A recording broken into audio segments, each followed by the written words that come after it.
Baik, penyesalan dalam hidup saya yaitu terkait hubungan saya dengan orang tua saya, yaitu waktu itu singkat cerita, saya sama orang tua saya berdebat karena keinginan saya sendiri yang waktu itu pengen keluar malam main bersama teman-teman hingga pagi. Dan waktu itu perdebatan orang tua, akhirnya aku mengeluarkan kata-kata yang sebenarnya tidak boleh aku ucapin, yaitu berkata kasar di depan orang tua yang menyakitin hati orang tua. Jadi waktu itu akhirnya membuat orang tua saya sedih, menangis, yang mungkin aku tahu bahwa orang tua aku jarang banget menangis khususnya di depan anak-anaknya. Dan itu aku melihat kayak orang tua aku benar-benar nangis senangis-nangisnya, dan akhirnya aku minta maaf hingga sungkem ke orang tua aku bahwa aku nggak akan ngulangin hal tersebut. Dan dari penyesalan itu aku belajar banyak hal untuk tidak pernah menyakiti hati orang tua lagi. Penyesalan yang pernah saya alami di dalam kehidupan saya adalah saya terlalu berekspektasi yang tinggi terhadap orang lain, sehingga ketika saya sudah nempel dengan teman dekat saya, jadi situ saya terlalu oversharing, sehingga pada suatu saat dia telah menceritakan apa yang sudah saya sampaikan gitu kepadanya. Dan dari sinilah saya bisa belajar bahwa saya tidak bisa terlalu berekspektasi panjang kepada orang lain, dan dari hal inilah saya boleh belajar juga, saya boleh memaafkan orang yang telah berbuat jahat kepada saya, sehingga tidak ada rasa kedengkian bahkan juga kebencian di dalam kehidupan saya. Oke, shalom teman-teman. Hari ini aku mau sharing tentang apa yang sudah aku alami sebelumnya. Jadi sebelumnya tuh aku waktu di bangku SMA aku tentu saja waktu kita duduk di bangku SMA kita akan mempersiapkan untuk ke jenjang berikutnya. Waktu itu aku berencana untuk berkuliah, dan waktu itu aku pengen banget masuk di yang namanya jurusan kedokteran. Tapi karena waktu itu aku belum punya kesiapan sama sekali, jadi akhirnya kayak aku nggak bisa masuk karena nggak punya persiapan, dan tentunya banyak hal yang harus aku pertimbangkan. Akhirnya aku memilih di kampus yang sudah aku tempuh sebelumnya, itu salah satu kampus di Malang. Jadi jujur waktu itu aku agak sedih kenapa aku nggak masuk di jurusan yang aku impikan, cita-cita yang sangat-sangat aku inginkan dari waktu kecil. Tapi setelah aku jalin semuanya itu, aku sadar kalau Tuhan ngasih aku sesuatu yang mungkin ketika aku menempuh cita-cita yang aku rencanakan dari kecil itu mungkin aku nggak bakal dapat, yaitu ya seperti yang kita ketahui, berkat tidak hanya melulu tentang harta benda atau apapun, tapi kita memiliki teman yang benar-benar support, yang benar-benar sayang sama kita, itu salah satu berkat yang luar biasa yang mungkin gak semua orang dapat. Jadi itu sih satu hal yang selalu aku syukuri dalam hidup aku. Aku sadar waktu aku udah di posisi sekarang kayak, oh ternyata aku berada di sini tuh gak buruk, bahkan gak buruk sama sekali. Jadi itu sih yang aku syukuri sampai hari ini. Kita semua pernah punya penyesalan dalam hidup ini, ya enggak? Pasti dong. Ya seperti teman-teman tadi kita yang sharing, mereka menyesal karena berkata kasar sama orang tuanya. Mereka menyesal karena terlalu percaya sama seseorang. Mereka menyesal karena berekspektasi yang terlalu tinggi, dan banyak penyesalan-penyesalan yang lainnya. Tentunya kita semua juga pernah punya penyesalan, atau bahkan sampai saat ini kita masih nyesel. Atau mungkin bapak-bapak, jangan sampai kita punya pikiran, aduh aku nyesel nikah sama istriku yang sekarang. Wah, itu pikiran dari iblis, dari setan, yang harus kita usir jauh-jauh. Jadi saya akan berbagi tips saat ini bagaimana kita bisa lepas dari penyesalan-penyesalan yang kita alami. Ya, seperti teman tadi kita katakan, kalau kita tinggal dalam penyesalan, kita akan kehilangan banyak kesempatan. Ya, yang pertama, penyesalan itu harus diselesaikan, bukan dilampiaskan. Jadi penyesalan itu butuh penyelesaian, bukan pelampiasan. Ada banyak orang yang menyesal, lalu dia mulai melampiaskan. Dia menyalahkan suaminya, dia menyalahkan istrinya, dia menyalahkan mertuanya, dan banyak hal lainnya. Dia berusaha mencari kambing hitam dan pembenaran. Itulah manusia, ya. Ketika dia merasa bersalah, kemudian dia menyesal, lalu dia mulai flashback, iblis masuk dalam pikirannya, dia nggak berdoa, dia nggak baca firman Tuhan, akhirnya dia mulai menyalahkan orang lain. Ya, dia menuduh orang lain, dia mencari kambing hitam, bahwa bukan aku yang salah. Pasti ada faktor lain yang membuat keadaanku sekarang hancur. Ini adalah orang yang tinggal dalam penyesalan.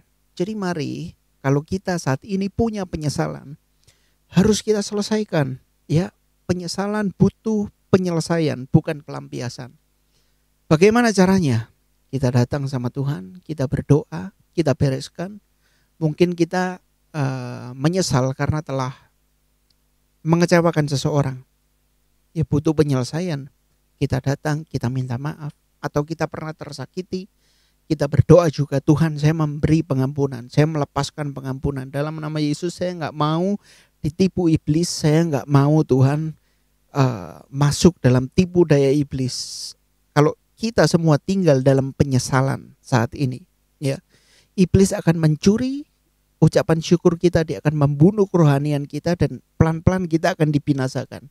Jangan jadi orang yang masuk dalam perangkat iblis, ya. Jadi pertama, penyesalan butuh penyelesaian. Yang kedua, kita harus menerima.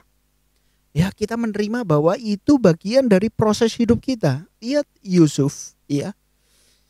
Dia dibuang saudara-saudaranya, dia dijual, ya. Dia difitnah. Tetapi kita melihat dalam Kejadian pasal 50, Yusuf berkata, ya, manusia boleh mereka-rekakan yang jahat terhadap aku, tapi Tuhan mereka-rekakan kebaikan terhadap aku. Wah, luar biasa sekali iman dari Yusuf. Ya, bahwa dia tetap kuat, dia berdamai dengan dirinya sendiri. Ya, menerima. Ya, jadi yang kedua menerima, yang ketiga hindari kita ini terlalu terobsesi atas kesalahan di masa lalu yang membuat kita menyesal. Ada teman kita, teman saya, ya, dia menyesal, dia bekerja di luar negeri, dia menyesal selama orang tuanya hidup, dia selalu berantem sama orang tuanya, entah itu masalah uang, masalah-masalah sepele lainnya. Saat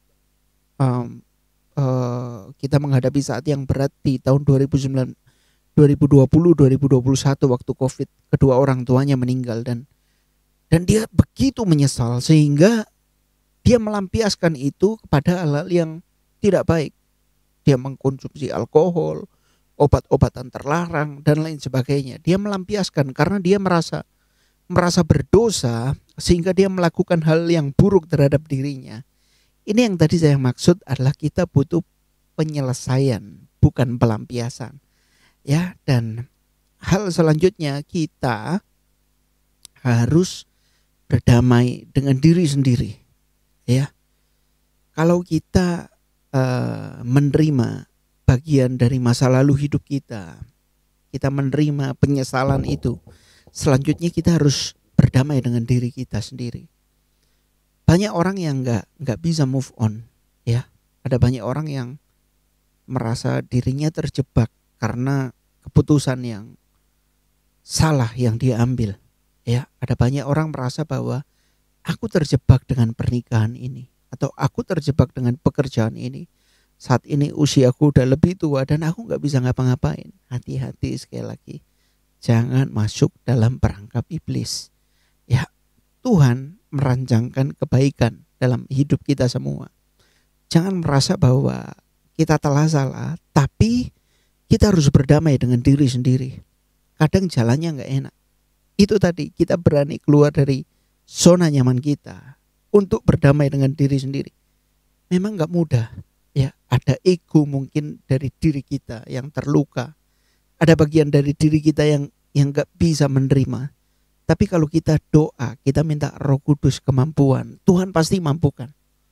Ada satu tokoh juga dalam Alkitab, ya. Kita tentu semua tahu tentang Yudas Iskariot. Dia menyesal telah menjual Yesus, telah menyerahkan Tuhan Yesus. Bahkan dia kasih ciuman pada Tuhan Yesus waktu dia menyerahkan Tuhan Yesus. Yudas menyesal, dia tinggal dalam penyesalan. Dan apa yang dilakukan Yudas? Dia akhirnya melempar uang yang telah dia terima. Dan kita melihat bahwa akhir yang tragis dari hidup Yudas Iskariot, dia mengakhiri hidupnya sendiri. Kalau kita berandai-andai, ya teman-teman semua, kalau Yudas dia bertobat, dia berdamai, ya. Kira-kira Tuhan Yesus mengampuni Yudas Iskariot enggak? Tuhan Yesus mengampuni Yudas. Ya, tetapi mungkin dia tinggal dalam penyesalan yang terlalu mendalam. Dia merasa bersalah, feeling guilty yang terlalu menekan hidupnya. Ya, ada banyak orang seperti Yudas. Ketika dia begitu menyesal, dia sangat menyesal. Akhirnya stres, depresi dan lain sebagainya. Akhirnya dia mengambil tindakan bodoh. Ini tadi ya, iblis itu datang mencuri, membunuh, membinasakan.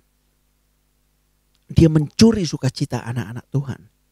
Dia membunuh kerohanian anak-anak Tuhan. Sehingga orang yang tinggal dalam penyesalan, dia adalah orang yang binasa.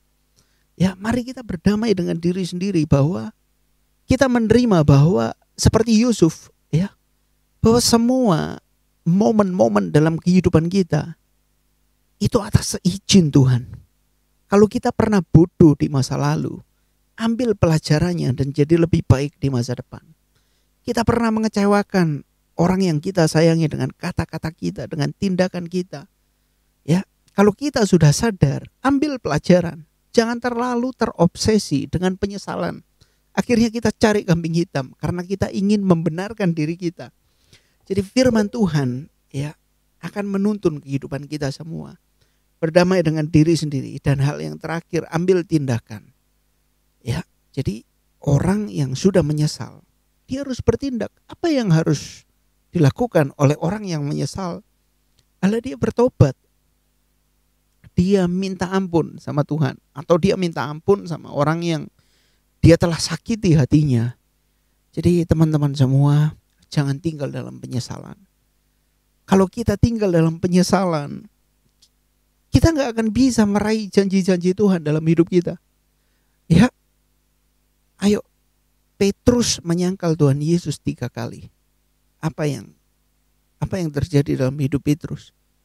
Dia kembali, dia menyesal dan dia berdamai dengan dirinya sendiri.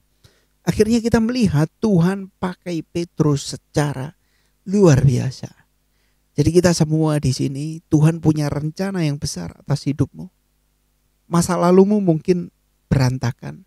Setiap keputusan yang kamu ambil mungkin salah dan kamu merasakan dampaknya saat ini. Tapi mari kita berdamai dengan diri sendiri. Jangan terobsesi akan penyesalan yang kita miliki. Ya, kita terima semuanya bahwa itu adalah rencana yang indah yang Tuhan rangkai. Ya, air mata demi air mata Tuhan rangkai akan menjadi permata. Ya, saya berdoa buat kita semua di sini, penyesalan apa yang kita miliki, jadikan itu pembelajaran dan berubahlah menjadi pribadi yang lebih baik. Tuhan Yesus memberkati. Pesan buat teman-teman semua, penyesalan itu membuat kamu kehilangan banyak kesempatan. Jangan deh berlarut-larut dalam sebuah penyesalan. Jadikan penyesalanmu itu sebuah motivasi untuk kamu berkembang menjadi the best version of you. Tuhan memberkati.